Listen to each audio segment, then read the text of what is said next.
Êxodo. A obra de Deus. Parte 15.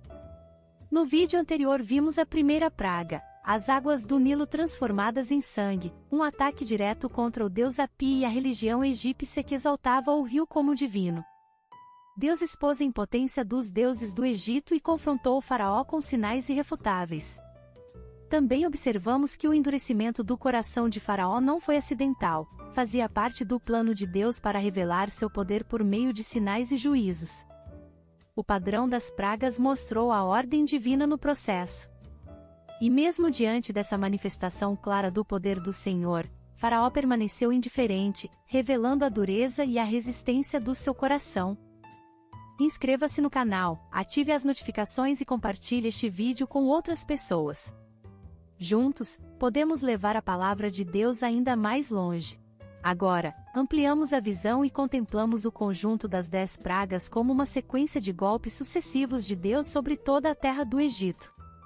Vamos ao conteúdo. Comentário sintético das 10 pragas. Toda a terra do Egito tremeu debaixo dos golpes sucessivos da vara de Deus.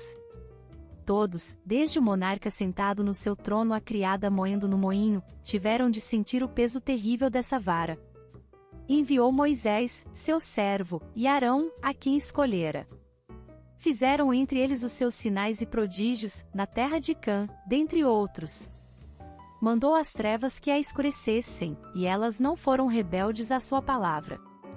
Converteu as suas águas em sangue, e assim fez morrer os peixes. A sua terra produziu rãs em abundância, até nas câmaras dos seus reis. Falou ele, e vieram enxames de moscas e piolhos em todo o seu território. Converteu as suas chuvas em saraiva e fogo abrasador, na sua terra. Feriu as suas vinhas e os seus figueirais e quebrou as árvores dos seus termos. Falou ele, e vieram gafanhotos e pulgão em quantidade inumerável, e comeram toda a erva da sua terra e devoraram o fruto dos seus campos. Feriu também a todos os primogênitos da sua terra, as primícias de todas as suas forças. Salmo 105 do verso 26 ao 36. Aqui, o salmista dá-nos uma ideia resumida desses terríveis castigos que por dureza do seu coração Faraó trouxe sobre a sua terra e o seu povo. Este soberbo monarca havia empreendido a tarefa de resistir à vontade soberana e ao caminho do Deus Altíssimo, e, como consequência justa desta atitude, foi entregue à cegueira judicial e dureza de coração. Porém o Senhor endureceu o coração de Faraó, e não os ouviu, como o Senhor tinha dito a Moisés. Então, disse o Senhor a Moisés: Levanta-te, pela manhã cedo, e põe-te diante de Faraó, e dize-lhe: Assim diz o Senhor, o Deus dos Hebreus: Deixa ir o meu povo, para que me sirva. Porque esta vez enviarei todas as minhas pragas sobre o teu coração, e sobre os teus servos, e sobre o teu povo, para que saibas que não há outro como eu, em toda a terra. Porque agora tenho estendido a mão para te ferir a ti e ao teu povo com pestilência e para que sejas destruído da terra, mas deveras para isto te mantive, para mostrar o meu poder em ti para que o meu nome seja anunciado em toda a terra. Êxodo 9 do verso 12 ao 16. O aspecto profético da rebelião contra o Senhor. Considerando Faraó e os seus atos, a alma é transportada às cenas emocionantes do Apocalipse, as quais nos mostram como o último opressor orgulhoso do povo de Deus faz descer sobre si o seu reino às 7 taças da ira do Deus Todo-Poderoso. É propósito de Deus que Israel tenha proeminência na terra, e, portanto, todo aquele que tiver a pretensão de se opor a esta proeminência terá de ser posto de parte. A graça divina deve encontrar o seu objetivo, e todo aquele que intentar opor-se como um obstáculo a essa graça terá de ser afastado do caminho, quer este seja o Egito, Babilônia, ou a besta que foi e já não é. A besta que viste, era e não é, está para emergir do abismo e caminha para a destruição. E aqueles que habitam sobre a terra, cujos nomes não foram escritos no livro da vida desde a fundação do mundo, se admirarão, vendo a besta que era e não é, mas aparecerá. Apocalipse 17 verso 8. Pouco importa. O poder divino abrirá o caminho para que a graça divina possa derramar-se, e maldição eterna cairá sobre aqueles que se opuserem a ela. Os obstinados saborearão durante toda a eternidade o fruto amargo da sua rebelião contra o Senhor Deus dos Hebreus. Ele disse ao seu povo: toda ferramenta preparada contra ti não prosperará. Isaías 54 verso 17, e a sua fidelidade imutável cumprirá certamente aquilo que a sua graça infinita prometeu. Assim, no caso de Faraó, quando ele persistiu em reter, com mão de ferro, o Israel de Deus, as taças da ira divina foram derramadas sobre ele, e a terra do Egito foi coberta, em toda a sua extensão, de trevas, enfermidades e desolação. Assim será, em breve, quando o grande último opressor emergir do abismo, armado com poder satânico para esmagar debaixo dos seus pés soberbos. Não me calque o pé da insolência, nem me repila a mão dos ímpios. Salmos 36 verso 11, aqueles que o Senhor escolheu como objetos do seu amor. O seu trono será destruído, o seu reino devastado por meio das 7 últimas pragas, e, finalmente, ele próprio será lançado, não no Mar Vermelho, mas no lago de fogo e enxofre. Por isso, em um só dia, sobrevirão os seus flagelos, morte, pranto e fome, e será consumida no fogo, porque poderoso é o Senhor Deus, que a julgou. Apocalipse 18 verso 8.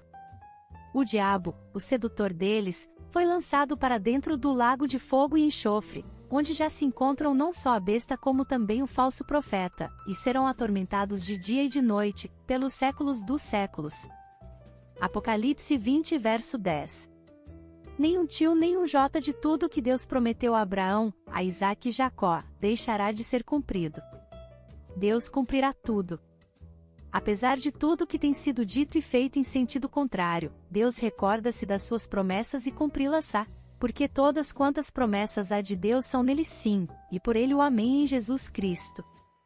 Muitas dinastias se têm levantado e atuado no palco deste mundo, muitos tronos se têm erigido sobre as ruínas da antiga glória de Jerusalém, muitos impérios têm florescido por algum tempo, para logo caírem, potentados ambiciosos têm combatido pela posse da terra prometida, todas estas coisas têm tido lugar, porém o Senhor tem dito acerca da Palestina: a terra não se venderá em perpetuidade, porque a terra é minha. Levítico 25 verso 23. Portanto, ninguém possuirá para sempre esse país senão o próprio Senhor, e ele o possuirá por meio da semente de Abraão. Uma simples passagem das Escrituras é suficiente para fixar as nossas ideias sobre este assunto ou qualquer outro. A terra de Canaã é para a posteridade de Abraão, e a posteridade de Abraão é para a terra de Canaã, e nenhum poder humano ou infernal pode jamais inverter esta ordem divina. Deus eterno empenhou a sua palavra, e o sangue do concerto eterno foi derramado para retificar. Quem, pois, poderá anulá-la? O céu e a terra passarão, mas essa palavra não há de passar. Mateus 24 verso 35.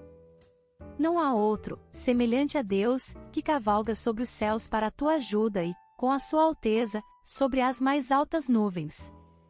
O Deus eterno te seja por habitação, e por baixo de ti estejam os braços eternos, e ele lance o inimigo de diante de ti e diga: destrói-o, Israel, pois habitará só e seguro, na terra da fonte de Jacó, na terra de cereal e de mosto, e os seus céus gotejarão orvalho. Bem-aventurado és tu, ó Israel! Quem é como tu, um povo salvo pelo Senhor, o escudo do teu socorro, e a espada da tua alteza? Pelo que os teus inimigos te serão sujeitos, e tu pisarás sobre as tuas alturas. Deuteronômio 33 do verso 26 ao 29. Janes e Jambres. Vamos considerar agora, em segundo lugar, a oposição de Janes e Jambres, magos do Egito. Nunca teríamos conhecido os nomes desses dois inimigos da verdade se o Espírito Santo os não houvesse mencionado em ligação com os tempos perigosos dos quais o apóstolo Paulo avisa seu filho Timóteo. É da máxima importância que o leitor crente compreenda claramente o verdadeiro caráter da resistência que esses dois encantadores opuseram a Moisés, e para que ele faça uma ideia completa do assunto, citaremos toda a passagem da Epístola de Paulo a Timóteo, passagem aliás profundamente importante e solene. Obrigada por assistir até aqui, não percam os próximos vídeos. Graça e paz, irmãs e irmãos.